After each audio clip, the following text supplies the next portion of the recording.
Dirt, dust, maybe some wind gusts up to 55 to 60, but this is what our Wolfforth Skycam looks like. Looking actually in the direction of Brian's house, north along FM 179 near that blue water tower. A lot of cloud to ground lightning, a lot of dirt and dust, a little bit of rainfall. These storms collapsing over the hub city right now, and live storm track digital Doppler shows that they're not producing severe weather over Lubbock, though a lot of cloud to ground lightning strikes with this. We were looking right there from that water tower into this little bit of precipitation, which isn't really very strong on our scale here. That's because this storm collapsed when it was up near Cotton Center and Spade, and so now it's kicked out a lot of dirt dust that we were showing you just a moment ago. As we look out of our Idalou Skycam, Idalou yet to get hit by this storm, but I think it does a good job of illustrating in between lightning strikes, or once you actually get the lightning strikes pop on there, that this is a very scary looking thunderstorm, but not anything to really be worried about at all. Lightning behind it there. We'll give it a couple more seconds to see if we can illuminate the base of this thunderstorm with the cloud to ground lightning. Cloud to ground lightning has actually started to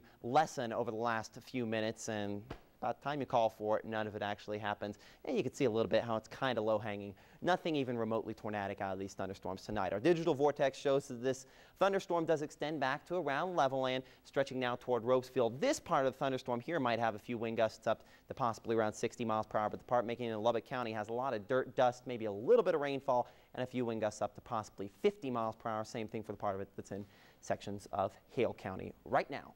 We look at a regional perspective to show that this complex of thunderstorms all started where all complexes of the thunderstorms have the last week and a half to 2 weeks. Out in New Mexico as individual storms, but then they roll down the terrain our direction, and from time to time they can produce some severe weather. We did have a tin roof up around Bovina that was ripped off of a outbuilding, but in general these storms have been a little bit below severe criteria this evening. A lot of rainfall. Littlefield saw nearly 90 hundredths of an inch with this complex has moved over there. I don't know that we'll see quite as much for Lubbock as the storms are continuing to die right as they get here, and same thing for off Caprock locations. With that in mind, high pressure still the dominant reason why these storms move from the west and eventually from the northwest, giving us these complexes of thunderstorms late in the evening. We'll probably have yet another one again for tomorrow evening. Our precision cast keeps things clear until the afternoon and breaks out a few storms 5 p.m. I think a few more of them are going to go up into the Texas Panhandle as opposed to South Plains for tomorrow, but something we'll monitor closely by the afternoon, as some could be a little bit stronger in nature.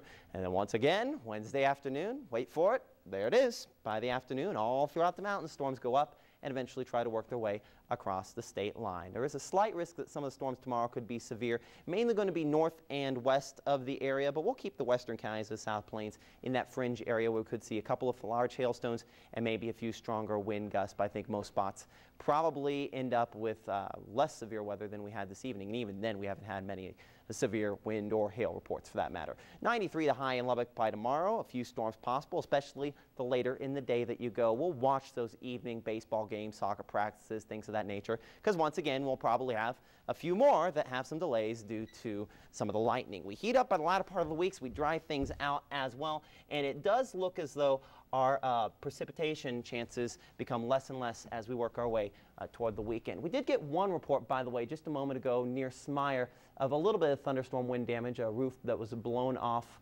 of a barn along Highway 114. So, of course, we still have to take these seriously. But that was that part of the storm we mentioned in Hockley County. It's a little more intense than the part that's in Lubbock County. That part collapsed, winds blew out of it, and that's pretty much gone now? Or? Yeah, that's starting to collapse as well. These storms not as intense as they were about an hour ago. All right, very good. Matt, thank you. Welcome. All right, let's get over here and talk